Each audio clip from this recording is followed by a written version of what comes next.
শহীদ পরিবারের সদস্যবৃন্দ, আমরা এ পর্যায়ে আমাদের সুনাইগড় যুদ্ধের সকল শহীদ পরিবারের নিয়ে গঠিত আমাদের যে সংগঠন, এই সংগঠনের আত্মপ্রকাশ করব। আমি আমাদের আজকের যারা এই সংগঠনে উপদেষ্টা হিসেবে আছেন, এর দুইজনে আমাদের মধ্যে উপস্থিত আছেন। আমাদের উপস্থিত আছেন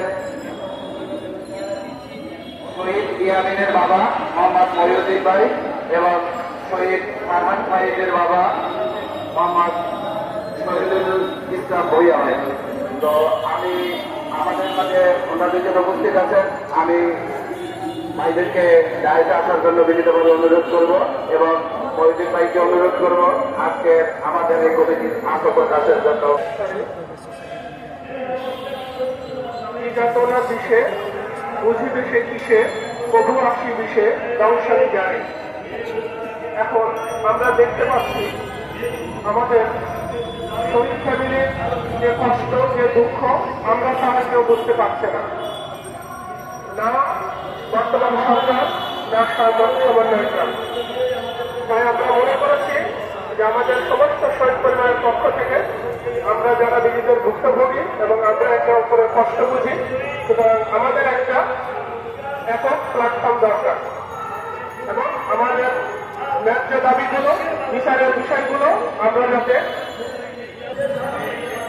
কমিটি এবং এটা অল্প এটা আমাদের মধ্যে নির্বাচনের মাধ্যমে এটা পূর্ণাঙ্গ কমিটি ঘোষণা করা হবে।